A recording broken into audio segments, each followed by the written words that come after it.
Hey, what's up guys? I'm gonna talk about my Specialized Fast Track Gripton 2Bliss Ready Specialized tires that I have been running for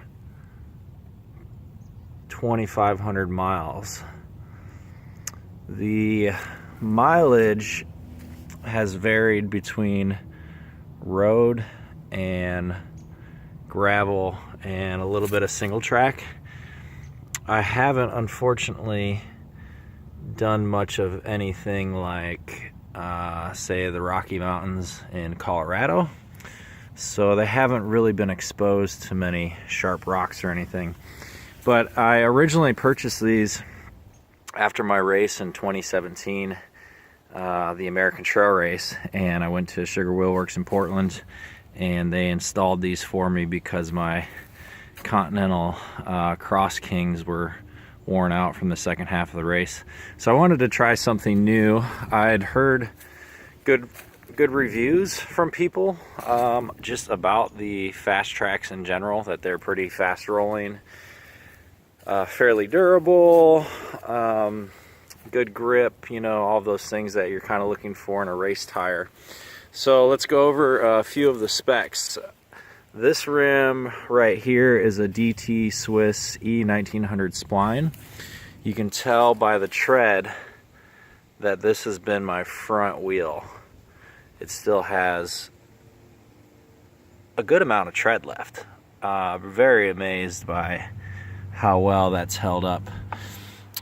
Being that it's been pretty simple riding, I haven't actually tore off any of these tread lugs, which will happen sometimes when you're doing a lot of climbing and elevation with a fully loaded bike, which I normally have.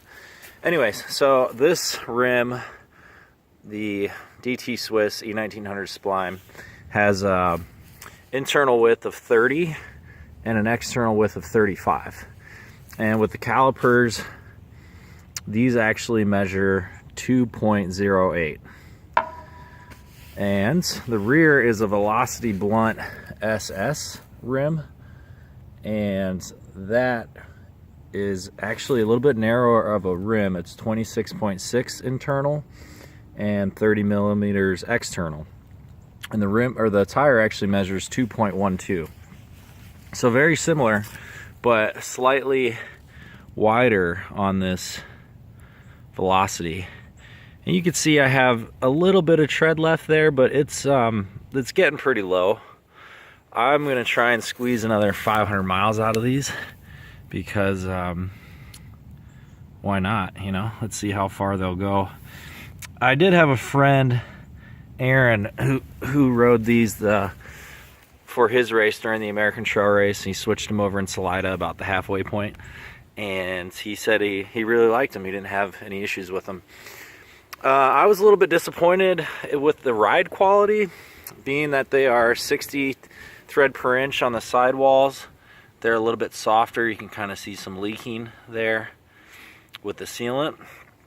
And I expected them to be a little bit more forgiving in terms of their dampening properties, going over small bumps, roots, things of that nature. I didn't feel that they gave me any benefits over what I normally run, which is a Continental Race King protection. The only other real 29'er tire I have experience with is the Continental Cross Kings, and those were terrible. These are much better than those. So how I have these rated, I have them at 3.6 out of 5 stars, and I'll tell you how I got to that rating. Price, I give them a 5 out of 5. Their MSRP is $55. I found them in Portland for 40 bucks a piece. So $80 for a set of tires that could potentially last you 2,500 plus miles is pretty good in my book. They weigh 600 grams, which is right in the ballpark for those performance types of tires. I do feel that the new Continental Race King gives you that added protection for about the same weight. So let's talk about grip. I feel they get loose pretty easy. I was not really impressed with the grip. So I gave them 3 out of 5 on that. I mean, I'm not an aggressive rider. I usually have a drop bar touring mountain bike, so anytime I do single track, I'm pretty slow, but they didn't really give me that confidence inspiring grip that I was hoping for. But they are not downhill mountain bike tires, so that's a little bit to be expected. But considering the class they're in, I still give them a 3 out of 5.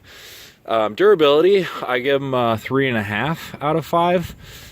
When I first had them and I was riding down Highway 101, I had a leak, a sidewall puncture, something like that. I woke up after camping out, the tire was flat, I pumped it up. Same thing the next day, tire went flat, pumped it up, and then it stopped after that. So the sealant did its job.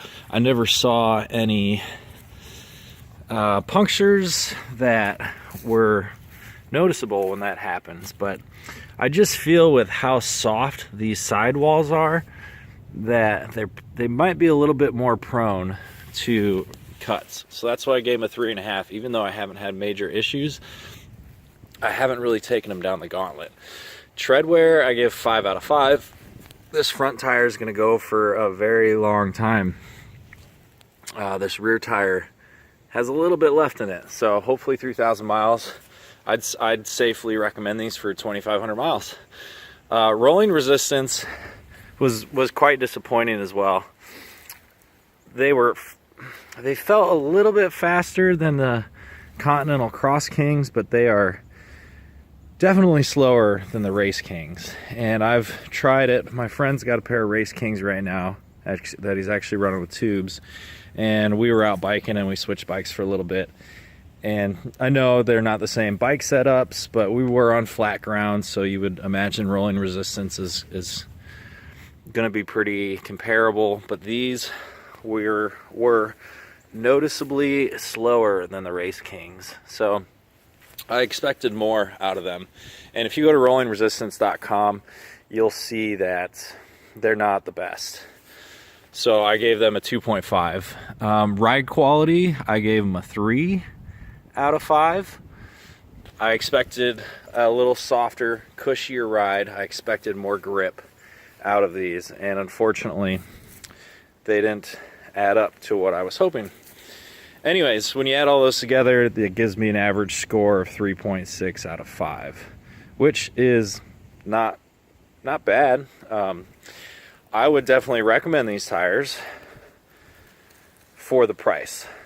You know, it's a great training tire. I don't mind having a tire on my bike that is going to have higher rolling resistance. That's, I think, a plus in many ways, because when you go out there for the race, for me personally, I'm going to be riding something with lower rolling resistance, so maybe my theory is that that'll make me a little bit stronger.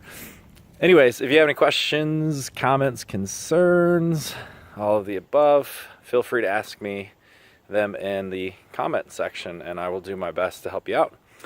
Ride far, ride safe. If you see these little stickers on here, I highly recommend those. Those are reflective stickers made by Lightweights. You can pick those up on Amazon. I think it's a package of 80 for $15. They are incredibly reflective, and when you need to take them off, they're incredibly easy to peel off, yet they don't come off on their own just from like scrapes and stuff like that. So anyways, be good. Hope you're out biking somewhere. Bye.